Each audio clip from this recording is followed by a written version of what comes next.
Hello Edward, ketemu lagi dengan Miss Devi. Kita kembali belajar tematik. Hari ini kita akan belajar tema 3, subtema 1, yaitu hewan dan tumbuhan di lingkungan rumahku. Hari ini kita akan membahas pembelajaran 3. Apa saja yang akan kita pelajari hari ini? Yaitu yang pertama IPA. Kita akan belajar mengidentifikasi fungsi bagian tumbuhan dan menjelaskan cara menjaga kelestarian alam. Yang kedua, kita akan belajar bahasa Indonesia, yaitu membuat pertanyaan tentang cara menjaga kelestarian alam. Oke, yang pertama kita akan belajar IPA, yaitu mengidentifikasi fungsi bagian tumbuhan dan menjelaskan cara menjaga kelestarian alam. Coba kalian perhatikan gambar berikut ini ya. Kalian bisa lihat, situ Nina dan teman-teman membaca buku di bawah pepohonan. Mereka pun nyaman karena terlindung dari panasnya cahaya matahari. Tahukah kamu bahwa tumbuhan memiliki bagian-bagian tubuh? Setiap bagian tubuh tumbuhan memiliki fungsi masing-masing. Ayo baca penjelasan bagian-bagian tumbuhan berikut. Coba sekarang kalian perhatikan, di situ ada pohon dan bagian-bagiannya. Yang pertama, kita mulai dari bawah, dari akar. Akar berguna untuk menyerap air dari dalam tanah. Kemudian bagian tumbuhan lagi batang. Batang berguna untuk menyalurkan air dan zat hara ke bagian tumbuhan yang lain. Kemudian ada bunga. Ya, bunga berguna untuk perkembangbiakan. Bagian tumbuhan yang lainnya ada daun. Daun berguna untuk membuat makanan. Ada buah. Buah berguna untuk melindungi biji. Dan biji ini sebagai calon tumbuhan baru. Nah, untuk lebih jelasnya lagi bagian-bagian tumbuhan, kalian bisa menyimak video berikut ini. Mari kita pelajari mengenai bagian-bagian tumbuhan tersebut.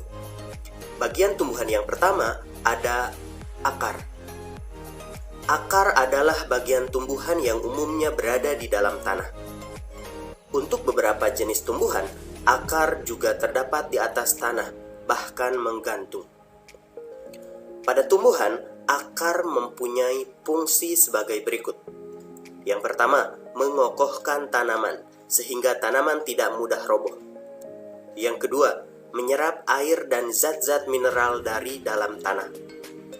Yang ketiga, pada beberapa tanaman tertentu berfungsi menyimpan cadangan makanan.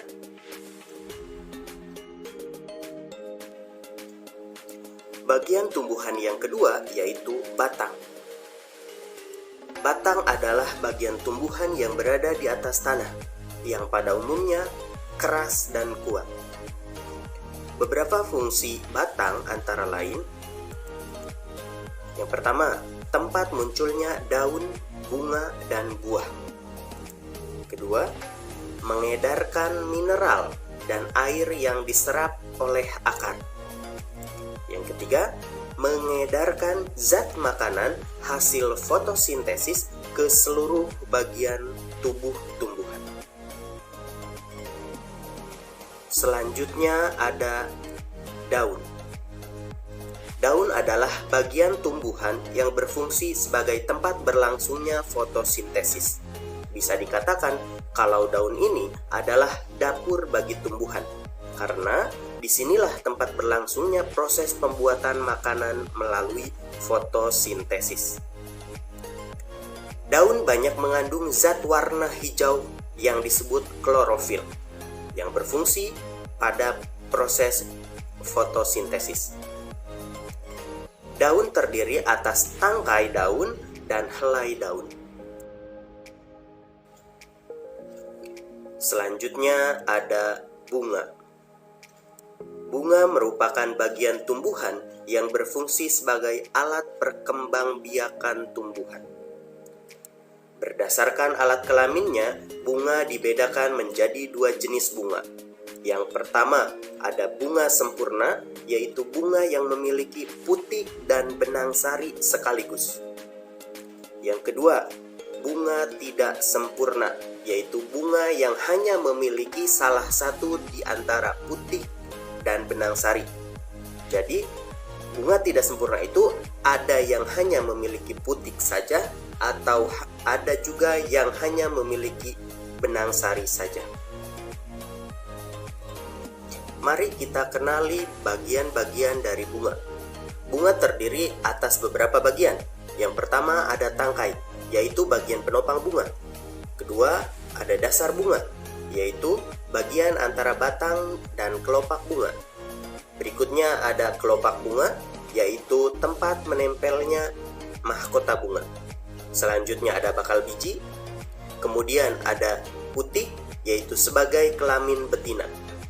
Dan ada juga benang sari sebagai kelamin jantan.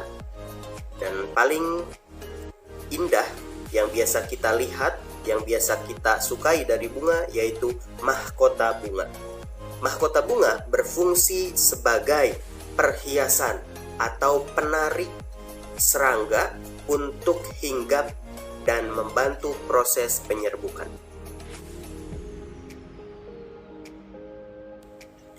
Bagian tumbuhan yang berikutnya ada buah. Buah merupakan bagian tumbuhan yang berfungsi melindungi biji serta cadangan makanan buat biji berkecambah. Bagian buah inilah yang biasa kita konsumsi karena banyak mengandung cadangan makanan sehingga memiliki rasa yang kita sukai dan juga memiliki kandungan vitamin yang dibutuhkan oleh tubuh. Selanjutnya ada biji. Biji merupakan hasil dari pembuahan yang terjadi akibat penyerbukan antara serbuk sari dan sel telur yang ada pada putik. Jika biji ditanam, akan tumbuh menjadi tumbuhan baru. Biji memiliki keping. Ada biji yang berkeping satu, yang disebut dengan monokotil, dan ada juga biji yang memiliki keping dua atau disebut dikotil. Tahukah kamu bahwa beberapa dari bagian tumbuhan tersebut berfungsi untuk membuat tumbuhan tersebut tetap lestari dan seimbang di alam? Contoh, bagian tumbuhan tersebut adalah biji. Biji merupakan cikal bakal bagi sebagian tumbuhan untuk terus bertahan sehingga terjaga kelestariannya. Tumbuhan memiliki bagian tubuh yang bermanfaat bagi manusia. Nah, manfaat tumbuh-tumbuhan yang ada di lingkungan sekitar kita apa saja? Kalian bisa sebutkan. Di sini Miss Devi berikan 5 contoh tumbuhan dan manfaatnya. Untuk yang pertama adalah tumbuhan jarak. Jarak ini yang dimanfaatkan bijinya. Bijinya ini bermanfaat untuk pelumas mesin. Yang kedua karet. Karet ini diambil getahnya yang bermanfaat untuk bahan baku pembuatan ban. Yang ketiga kelapa. Pohon kelapa ya kalian tahu. Pohon kelapa ini dari daun, batang buahnya dia memiliki manfaat. Yang pertama daun. Daun ini untuk atap bangunan. Batang untuk bahan bangunan. Jadi batangnya ini, kayunya ini digunakan untuk bahan bangunan. Buahnya dapat dimakan. Yang bermanfaat dapat melancarkan sistem pencernaan. Yang keempat, pohon mahoni. Biji dari pohon mahoni ini untuk obat. Yang kedua, batangnya untuk kayu, untuk bahan bangunan. Sedangkan daun mahoni ini bermanfaat untuk makanan ternak. Ya. Yang kelima adalah pohon atau tanaman mangga. Jadi mangga ini diambil buahnya untuk makanan yang mengandung vitamin C. Kalian bisa sebutkan tumbuhan atau tanaman apalagi yang ada di sekitar tempat kalian. Misalnya kalian bisa di rumah kalian menanam pohon jambu. Apa manfaatnya? Kalian bisa sebutkan ya.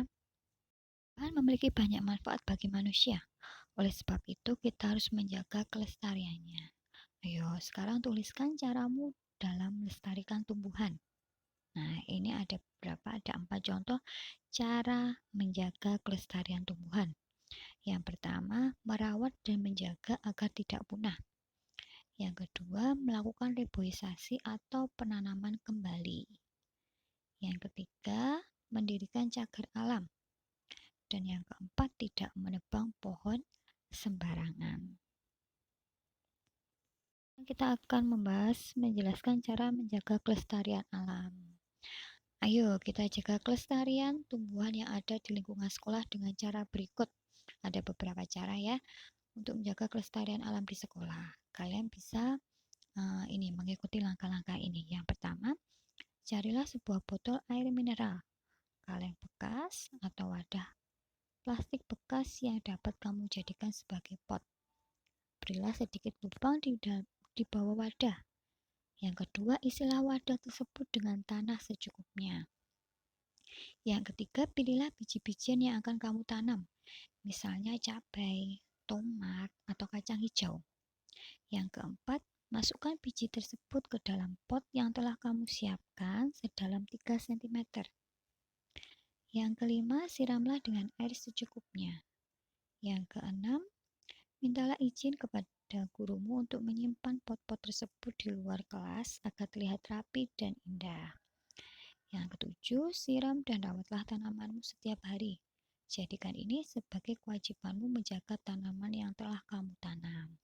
Nah, sekarang kalian kan ada di rumah, kalian tidak bersekolah. Nah, kalian bisa mempraktekkan ini, membuat pot dari botol minum air mineral ini.